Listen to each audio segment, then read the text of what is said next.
келишпей отура калсам, эстер окушат аябачы. Мен эл сүйөт экен деп. Украинага да баралбагам. Азыр мен украинский болуп кеттим. 66-жылы туулгам. Бармак менен бийлейм азыр. Үй алып, бийлей албай, көпчүлүк сөздөнүп, жүрөктөрүм акылдап. Кече жакында бир жип уруп кетейин деп, наркотикка 40 жашымдан мени талантым чыгарып башташты.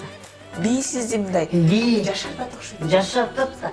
Жашымда уялчым, көчө базалбачым, орустар как лошадка ваши волоступ туруп чачым аңгармассыздар. Мага бала бербесе да турмушум бар. Иностранцдар мени куш сүрөткөчү. Тыңыман жашап атам ушинтип депчи.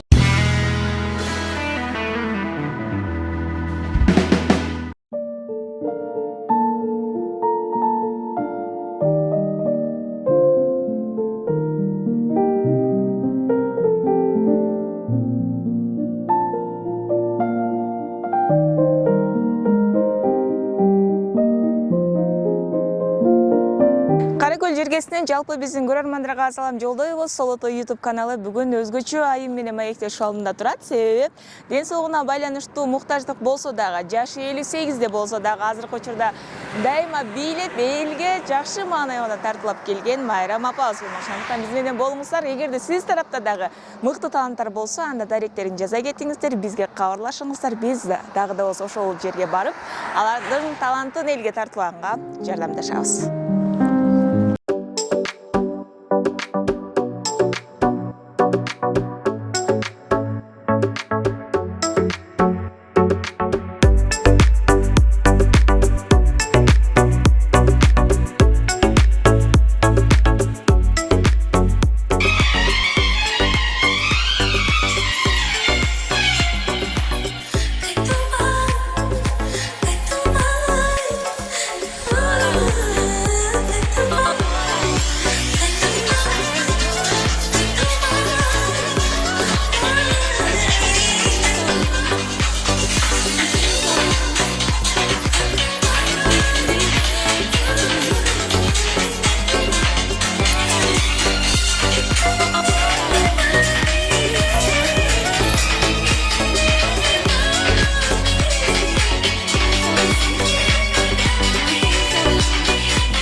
Төртчү камтуу боюнча Кыргызстандын лидеринин чексиздикти кошуп ал. 4 жумага болгону 500 сом. Максималдуу ылдамдыктагы чексиз интернет. Акысыз мессенджерлер менен социалдык тармактар. Wi-Fi'ды акысыз таратуу. Чексиз чалуулар.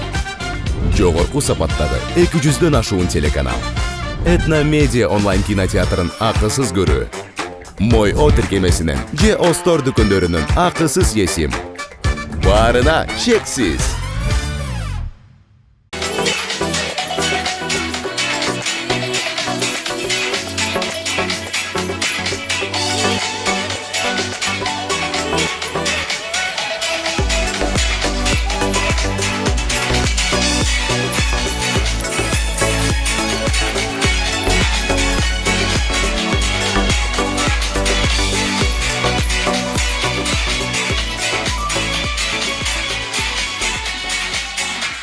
Kuş gelipsen salamazsınlarбы. Tanışkanına çoğun kuanmıştamın. Men tağdırıma büyük eller uğup, kuanışat. Geçe jalavat koysam, bir ece jolu olup, oy seni sıylayım. Sen biyicisin, oy biyicisin. Mana soğuk, mayda çüde, banisata çürsem. Alp berdi, razı oldum, men el sүйөт экен деп сүйүндүм өзүм. Кубанып. Бийчи катары. Бийчи катары. Сизди YouTube'дан постоянно көрүм, сизге лайк басам деп. Бакуш калаган соогуңузду ал дейт, алдым. Ана рахматымды айттым, рахмат ушинтип мени сыйлап колдогонуңа деп сүйүндүм. Аябай кубанычтуу болдум. жалалаттыктар колдойт экен мени, эл журт бар экен. Жалалаттыктар эле эмес, баардык Кыргызстан. Кыргызстан боюнча. Ооба. Келиңиз сиз менен жакындан таанышалы, кайсыл жактын кызы болосуз, канча жаштасыз, өзүңүз тууралуу кененирээк маалымат берсеңиз, бала чагыңыздан баштасаңыз. Бала чагымдан баштайм. Мен 66-жылы туулгам. 58-ге быйыл толду. 58 жашка толуп, ушу 60-ты көздөп, Кудайдын берген жашына кетип атам. Ушу биринчи байлык, ден соолук дейт. Ден соолугун тилейм, ден соолугун карайм. Айылда жашасам дагы өзүмү сыйлап, өзүмү карап, шопурларга баллон жазайт, ыраазычылыгын айтышып, кетишет мага.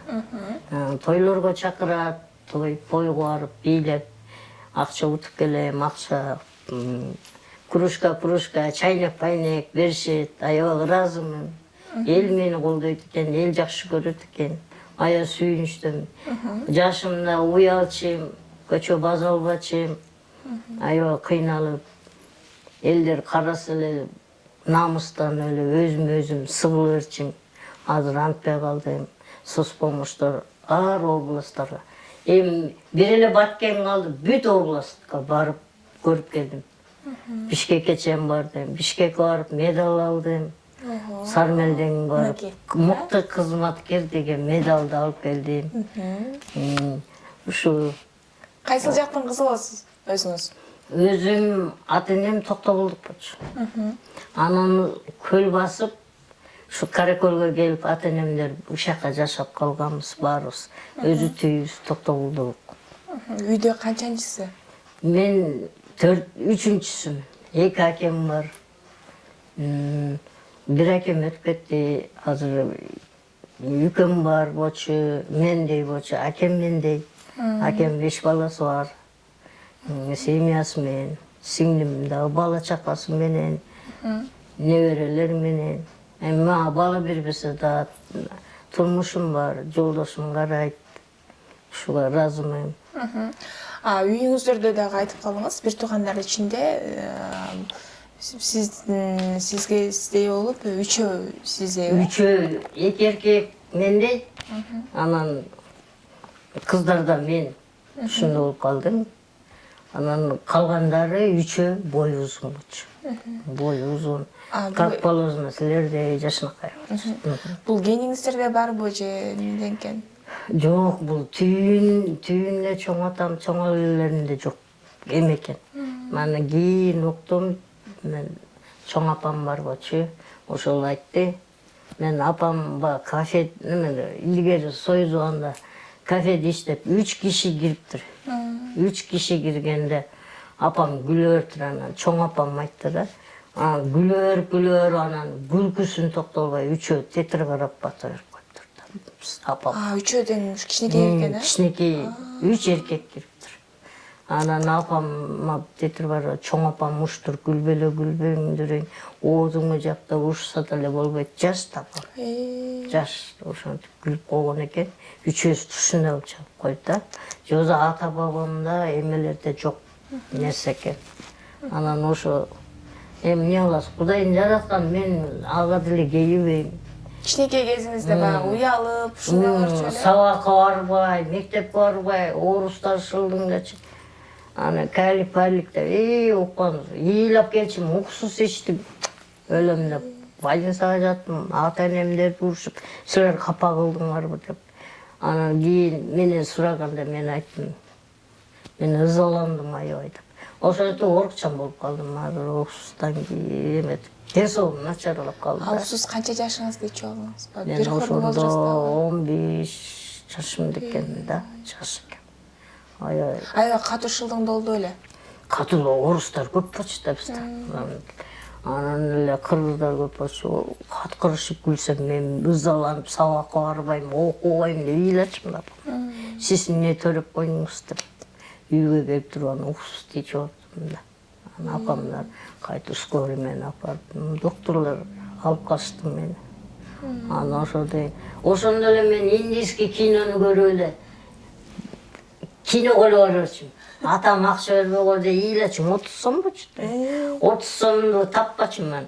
Атам акча айлык алды эле, мага секен берчү бар кино көрдү. Анан айылда Атковскийлер чогулуп алам, индийский кино көрүш. Индиядан чыккан эле мен чачым ийетем болчу. Кап-кара чачым урмат, чачка деле көрсөтөт экен. Орустар как лошадка, ваши голос деп туруп, чачыман кармашсыздар. Кийин баш оорулуу болуп, аябай чачым түшө баштады.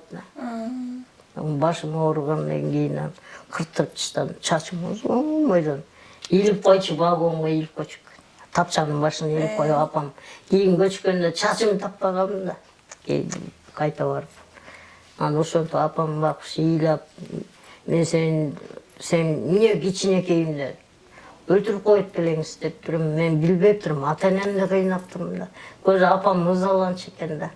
Кийин ооруп, рак менен ооруду кулагына. Рак болуп, 3 жыл колумда анда чоңоюп калдым да. Училищаны бүттүм. Окууну бүтүп, 8 бүтүп эле училищага тапшырдым. Училищаны бүтүп, анан апам 3 жыл колуман кармады. Наркотический укол менен кармап беришти.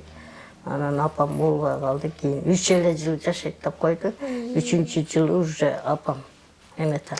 Кошуналар келсе деле, ушу кызым кор болот. Эркектерге мен көңүлүм этпейм. Ушу кызым карап койгула, көз салгыла. Ар ким сурап келсе эле мен дайын деп турам. Ушу кызым кор болбосо экен, ушу кызым кыйналбаса экен деп ыйлачу экен да. Мага айтпачу. Мен ойлоп калдым. Кийин кошуналар айтканден, анан мени апам өтүп кеткенден кийин баарын түшүндүм да. Түшүнүп. Энен орду. Жалаң эле эркектин арасында сиңдим турмушка чыгып кеткен. Жалаң эле эркектин арасында калып калдым. Атамы карадым, акеми, үкөмү, эки үкөм, бир акем, атам, төрт эркекти карап, акчаларын алып берет. Камыр болгонду билбейм, апам эчтеке кылдырбаш. Колуң ооруйт, сен камыр жууруп атыр ушу. Аяй беришкен да. Мен аяп камыр жайдырбачы. Сиңдиме камыр жайдырчы, кырпырчы. Анан мен эмне камыр жайбын. Анан мени үй эле жыйнатырчы. Анткени таза кармачы үйдүн ичинчи. Анан сен үйдү эле таза кармап турсаң, бул өзү кылат. Камырды жайып, окат кылат эле. Газга жетпечүм да. Газга жетпей эле боюм столду коюп алып окат кылчумун. Жашымды ата-энемдин баркынан кийин büyüдүм да. Өтүп кеткенден баарын түшүнөт экен. Жаш калып калсам дагы баарын түшүндүм да. Ошентип күн өтө берет экен. Андан кийин борборду көздөй бардыңыз. Анан бир күн эле тойго чакырып калды. Союзун. Тойго чакырып калды. Айла билдим да. Эмелер туурачы, Модрин, Токиндердин бийидин өбөсчүм да. Чачым узун болчу, дискотека барчы. Училищадагылар баарыбыз чогулуп алып. Анан чачым жасып коюшту.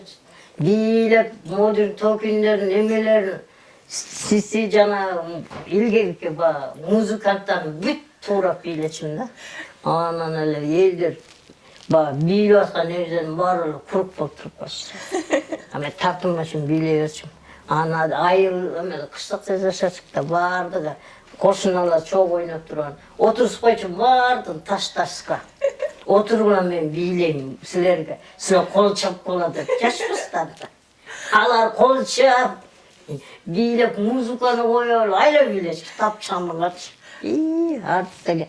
Ошентип эле бий менен кеттим мен. Бийлеп талант мага эч ким үйрөткөн жок. Танцевальныйга да барган жокмун. Ушу индийский кинолорду, Модрин, Токиндерди туурап жүргөн ошол бий менен кеттим да. Ошондо мен 20-40 жашымдан мени талантым чыгарып башташты.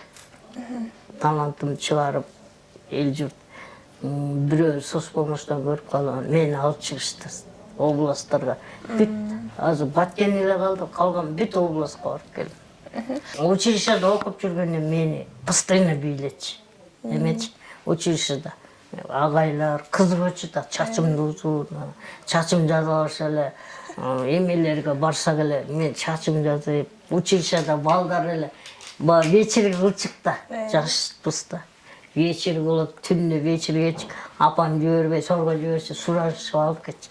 Ана бийлет эле, кызык эле, баардык отуруп алчу баягы. Эме концерт көргөндөй болду дечи. Ошентип бийчи болуп, анан талантым кеч чыгып калды да мен. Канча жашыңыздан баштап эл алдына чыга баштадыңыз? Мен 40тан ашкан дейин уже чыга баштадым. Кеч чыгып калдым да. Жозо жашымда чыксам мен азыр звезда болуп кетип калдым. Анан циркачиктер келип калды. Украина, Белоруссияда. Циркачиктер эметип үлкөн бар бачанда, алда кичинекей. Аны алып кеткиле десе болбой, мага азырышып калбады. Алып кетебиз. Сен циркачикке жакшы келсең, мындай качсаң болот. Украинага алып кетебиз десе, апам рахматтуу жибербей койду. Жолу орустар аябай жалдырашып, тим эле мендей адамдар келбеди, жалаң элечи. Бүт Украинага алып кетебиз, давай согласный деп, апам мейлеп болуп койду. Мен топурагын түйүп берем, сен келсең мен эмне болом деп. Жаш экенмин анда, кой апам урушат, барбайм, болбойт деп. Орустар жалдырайт апама. Ошентип Украинага да бара албай калдым. Азыр мен украинский болуп кеттим. Азыр келбейт да ошол. Анан эже айтып калдыңыз баягы көп жактан келгендер мага аябай кызыккан деп, жана бирок ошол эле учурда баягы 20 жаштан өткөндөн кийин эле кыз киши турмушка чыгыш керек деген тема башталат. Апаңыз да сиздин ошол жагында көбүрөөк ойлончу эле. Апам турмушум кандай болот деп. Турмушка кызым чыкпай эле койчу дечи.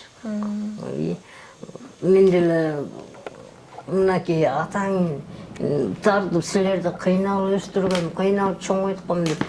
Жок, мен апам өлгөндөн кийин мен бул жолдошума 40 мүчөлүү жылында турмушка чыктым. 48 жашымда. Биринчи жолдошуңузбу? Ооба, биринчи жолдошум. Анан мүчөлүүмүн дейдим да. Мурун өзүнүн турмушу бар. 3 баласы бар. Мурунку аялынан.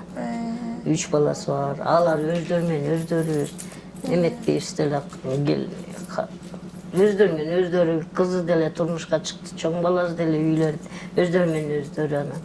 Бул бала дебейт делем. Ден соолугум карайт, жакшы, турмушум жакшы. Турмушка чыгып атканда да корктуңузбу? Корктум аябайчы. Кээде нерв иштетип кичине экөөбүз тагышып кеткенде, каяктан тийип алдым деп, кийип берем, кайтат. Турмуш жок эле жүрсөм деп. Мен турмушка чыга электе квартира. Тайыр шарпашып. Мен турмушум эмне болуп кыйналдым. Ошону айтып бериңизчи, мынакей апаңыз каза болуп калды. Андан кийинки жашооңуз эмне болду? Кийинки жашоом жүрдүм.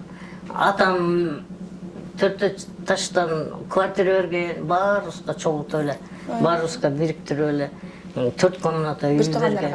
Атам иштеген жеринен берди. Ошол жерге барып жашадык. Акем, чоң акем үйлөндү. Анан үйлөнгөндөн кийин жеңеге батпайт экенсиң да. Жеңем экөөбүз ал мага атамдашып баштады. Жеңем экөөсүн ыркыбыз келбеди. Экөөбүз урушуп кетсек, акем ортодо акем чип кетти дедим. Чип кетип 4 эмени түбүнчө мал чип кетип ар жекте жашадым. Жаман баракта жашадым. Тамчы тамган жерде жашадым, ыйладым. Жалгыз жашап жүрдүм. Сиңдим ал өзүнүн турмушу. Айкы барайын десем, күйөө баладан тартынам. Анан турмушум успайын дедим де жашашып кетсин деп. Анан өзүм койдум. Анан бир күн ыйлап, ак үйгө бардым. Айша деген мындай туугандарым бар. Бир күн ыйлап барсам, эмне болду майэже дедим. Ушундай кыйналдым, көрүнгөн жерде түбүнчөм көтөрүп жаман кыйналдым, квартирадан дедим.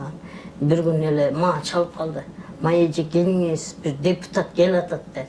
Ошондо сарпашып жаңы шайланып эметип аткан. Ак үйдүн астында. Анан ак үйгө чогулуш болуп атканда келип кал деди. Барып калдым. Барып анан туруп сарпашып собраниясы бүткөндө ыйладым отуруп. Ушундай мен көрүнгөн жерде жашап атам, кыйналып атам. Ата-энем жок, өтүп кеткен, мени карай турган киши жок.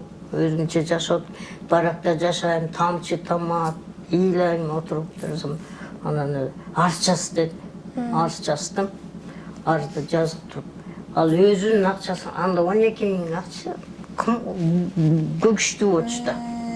Анан 12 миң сразу которуп поймадан бир орустун үйүнө алып берди. Аймак Чаргыновадан алып берди эле. Чаргыновага бардым. Бир комната, экинчи этажында жашачым. Анан кошуналар аябай жаман экен. Достаналива деген, Роза деген бар. Анан мага азыл баштады, көчүп кет деп. Аябай. Жолдошума да жаман. Сиз ага эмне зыян келтирип? Зыян деле келтирген жокмун мен, эчтеке дебейм.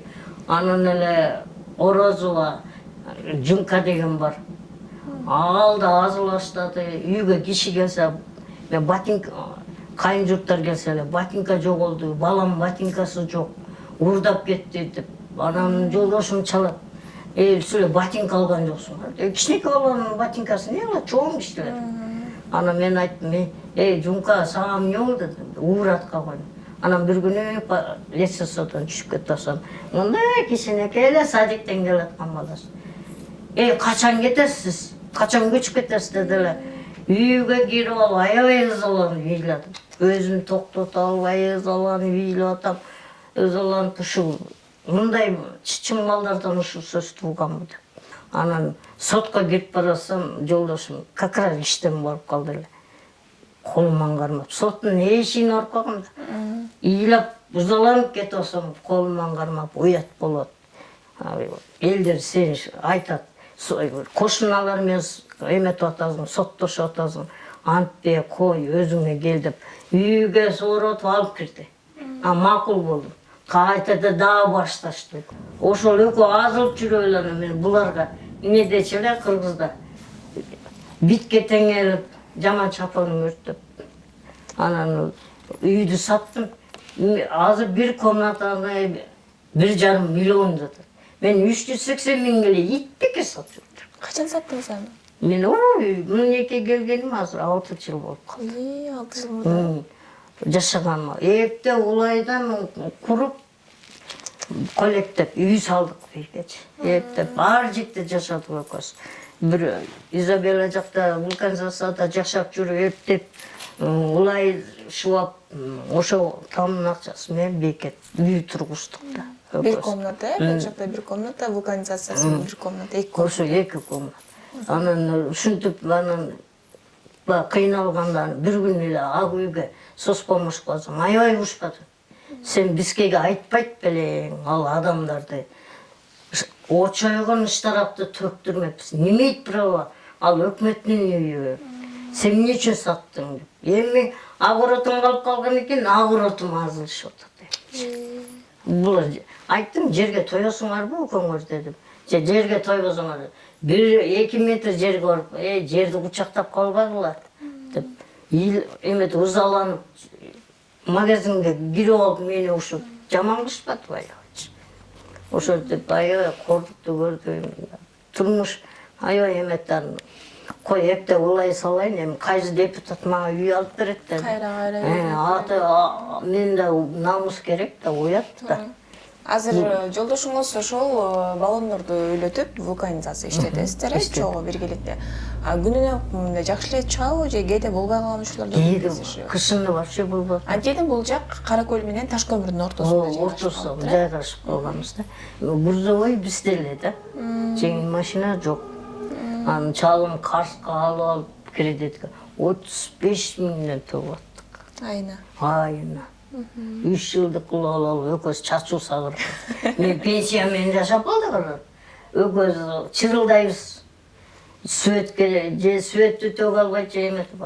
Светтүбүз да жок дегенде светтүбүз да арзандап, ушу ташииттерге, депутаттарга барайын дегем да. Той топур деген эми азыр сезон болуп калган учурда көбүнчөсү жаштыктарга чыгып бийлеп каласыз, бирок кандайдыр бир сизге акча төлөнүп берилеби же болбосо эл тарабынан чогултат? Жок, эл тарабынан. Бийлегенде кечээ бийлеп келдим эле. 1200 сом чогулду да. көбүнчө кайсы жактарга барасыз? Көбүнчө Каракөлгө барам. Анан о Жалал Абадка чакырышат, Жалал Абадтан корком, жаңсыз барбайм. Кайта кантип келем деп корком да. Анан мына Соцпомощтогулар 3-декабрда инвалидтер майрамы, ошондо апарышат. Постоянно майрам болот. ДКда майрам болот. Анан ооруп, уколума акча жетпей калат. Жалал Абадка барып больницага жатты деле акчам жок. Пенсия мен эртең алам да. 10-нан кийин берет. Пенсия менен эле жашап калып атам. Анан Канча пенсия аласыз? пенсиям 10. 10 миң. Бирок азыр Кымбатчылык эчтек. Мен жакында жаттым, 2 ай болду чыкканыма. 1 айлык пенсия уколуман чыккан жок. Демек азыр бир аз кыйынчылык болуп аткан экен. Анан негизи эле жашоону биз кандай көз караш менен карасак, ошондой нукта уланат экен. Кайгырып, наалсаң наалгандай, ал эми сиздей болуп жатырап жайнап баардык нерсеге ыраазы болуп, бий менен өткөргөн жашоону кандай сүрөттөп бере аласыз? Мен бий менен ушу талант, Кудай берген талантымды өзүмө сүйүнөм да. Анан менин жашымда кейип, кепчип, менен хуже жана бакуштар, коляскада отургандар кыйын экен. Анан соцпомощтон начальниктер апарат да. Көрдүңбү деди, сен кейисиң. Менин сенен хужелер жок. Жашынакай кыздар бар, балдар бар. Жашынакай умный. А мен Кудай шүгүр туалетке өзүм барам, өзүм кор болбойм да. Өзүм тыңыман жашап атам ушу жерде. Тың болбосом, мен бош болсом, кандай жашоо болот эле мага. Анда жашоонун деле кереги жок болчу мага. Ошо бий алып келип атат да. Бий тарабынан чыгып атам. Жозо мен эч ким тартпайт деле болчу да. Талантым деле чыкпайт болчу да турабы. Ошо соцпомощторго да ыраазы. Бутума мен ботинка алышат экен да, инвалидтерчи. Мен ботинка алсам чоң болуп калат. Батпай калат. Сыр болбосо бутуңуздун размери канча? Бутумдун размери 33 кийем да өзү. Кышында 34 кийем. Бутума ботинка таппай анан кече больницада жатсам анда. Ботинка заказ берейин деп соцпомощтон бирөө таанышым айтып калды анан. Келип кал эртең дедим. Барсам, Бишкектен келип бутум ченедим. Биринчи жолу алып атам. Ушунча чыкты. Ар жактан ботинка, бирок тааныштар бар. Бутума ботинка алайын десем эле бекер берип коюшат. Эже биздин эмебизден кие бериңизчи. Сиз таланттуу, Каракөлдүн даңкын чыгарган эжемсиз деп жакшы көрүшөт. Көп эле кийим кечерден жардам берет. Кийимдерди жөнөкөйчү эметип. Анан пенсияма кийинем, ошентип эле жашоо өтүп кетип атат. Жакшы эле Кудай шүгүр. Бий менен жүрүп, кээ бирлер аябай бир 60тан өткөндөн эле картайдым, белим ооруду деп жатып калышат го. Сиздики бийсиз мындай жашатат окшойт. Жашатат да. Мени 58 десем таң калышып атпайбы? Кочай. Сиз тоңкулдап бийлейсиз го, жаман чачасыз го деле. Бармагым менен турам, полициям менен. Өзүм кичинекейимде балеттерди көрүп туурачымын да. Айбан экен жашта. Анан ошомойдон бармак менен бийлейм азырчы. Бармак полициям менен бийлейм. Ар кандай шпакловка менен мындай шпагатка отурам. Бийлеген шпагатка отура калсам, эстер окушат аябачы. Кыздар таң калышат, молодец эже. Анан бөлө мен жашташат анан жаш. Анан күйөөңүзчү болду билебей эле коем, отур дебейби? Жок. Бул наоборот талантын чыгарып, жана блогер балдар менен барбайм, мен корком. Булар менен кантип барам десем, баары талантың чыгат, Анжелика жиберген да.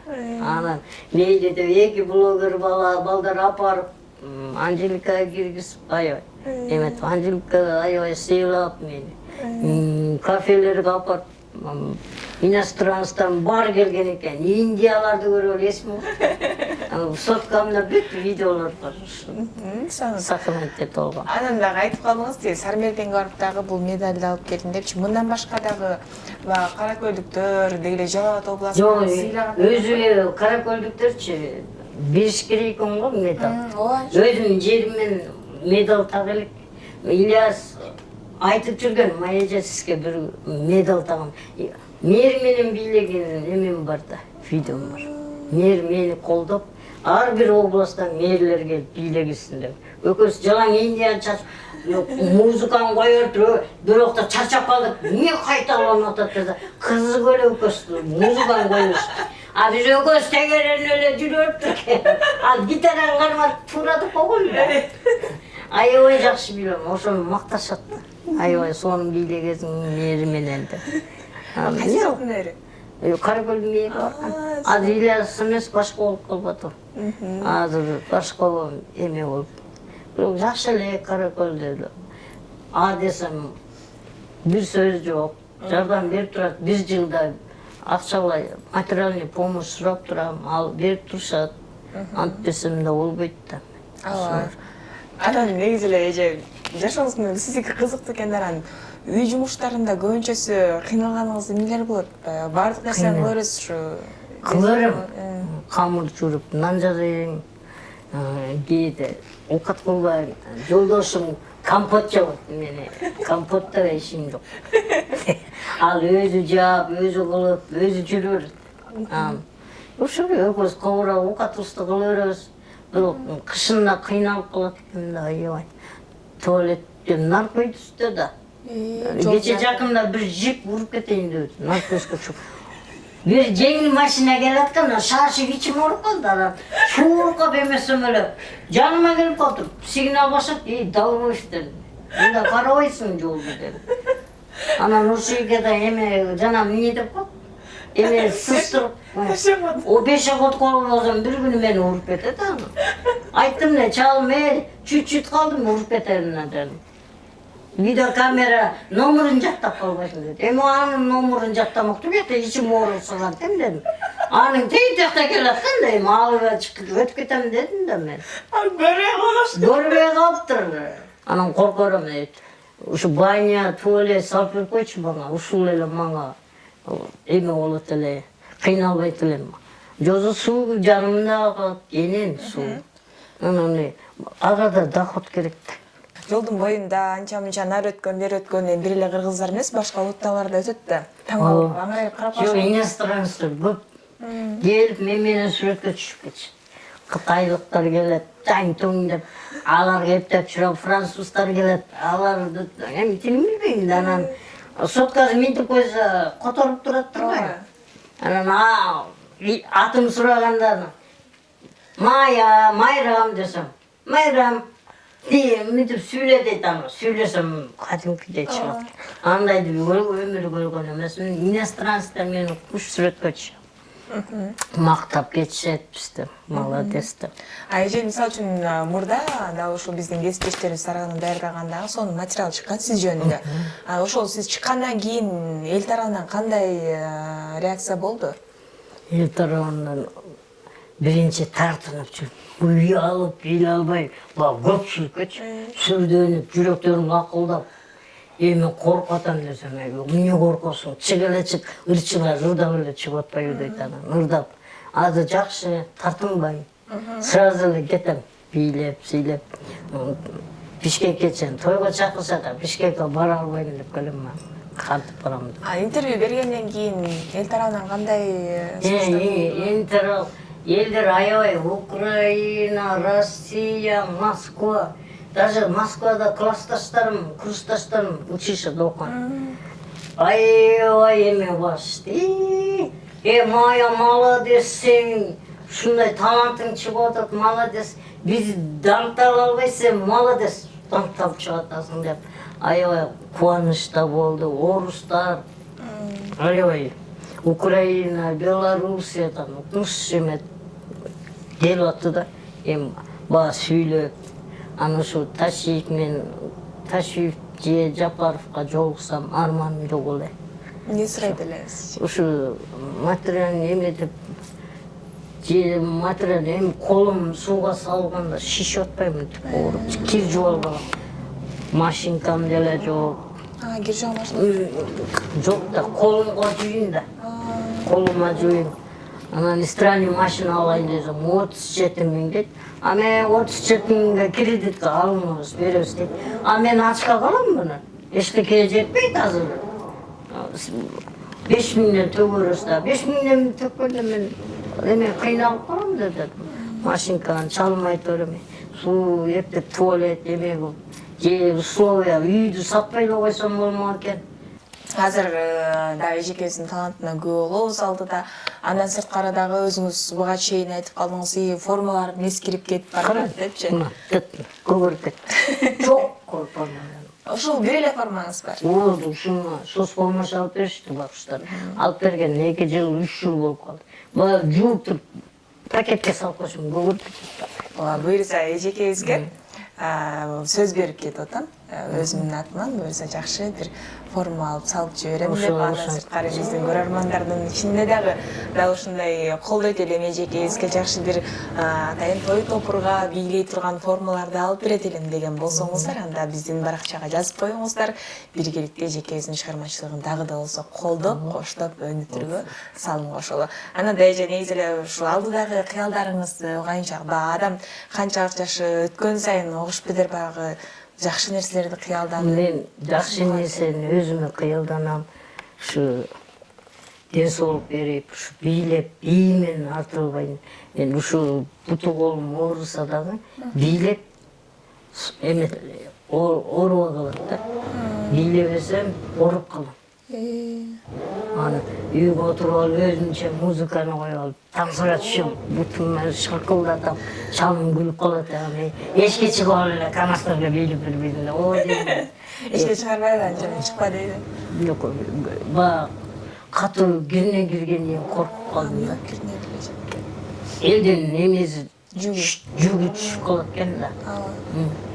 Жакшы көрсөт кээбилер, аябай. Сөз түрдө сизге дагы буюрса жакшылыктар келет деген ишеничтебиз. Эң башкысы ден соолуктугуңуз, оорубаңыз. Көп келип турабыз ар жакта жакка өткөндө. Кайрылып тургула. Сиздин жакшы көрөрмандарыңызга анан айтып калбадыңызбы, мени Турция мамлекетине чакырганын деп ошону айтып коюңуз. Ушу Хабида эже мен ушу загранпаспорт ырастап, соткам бузулуп калып, сизди жоготуп бердим. Ушу сизге жолуккум келет, баргым келет Турцияны. Мени ким апарат эле Турцияга. Ушу эже чакырган, бала чакасы менен ошот экен. Анан сизди күтөм. Сөзсүз мага жазыңыз, загранпаспортум турат. Даярдап койгом. Ушу мени сизди күтөм. Ушу менин телефонум бардыр сизде. Мен өзүм эми билбейм, алда жоготуп жүрбөс аны. Чыгар акырын. Сөз түрдө сизди дал ушул Азаттык каналына сураганда мен телефон. Хабиба. Хабиба эжекебизге айта кетелиз, эгерде сиз дагы Майрам эжекебиз менен кезигүүнү кааласаңыз, анда сөз түрдө Instagram баракчага же менин жеке баракчама жазсаңыз болот. Сөз түрдө сизди байланыштырганга аракет жасайбыз. Аракет кылгыла. Сизге ийгилик каалайбыз. Садыр Жапаров Ташиевке жөнөтүп койгула, жолуккум келет. Сөз түрдө буюрса баардык тилектер орундалат. Президенттер аман болсун. Ушу эки дос элге канча кызмат кылып атасыңар. Ошо Алла Таала ден соолук берсин барыңарга. Ушу ден соолук берип, эч жаман нерселерден, бөрү кысыктардан сак болойлу. Сизге дагы чоң рахмат, бар болуңуз, ден соолукта болуңуз. Урматтуу көрөрман, эгерде сизге дагы Майрам эжекебиздин таланты жаккан болсо, анда комментарий бөлүмүнө жакшы бир каалоо тилек жазганды унутпаңыздар. Эң башкысы бардык жерде тынчтык болсун деген тилек менен биз бүгүнкү маегибизди жыйынтыктайбыз. Көрүшкөнчө.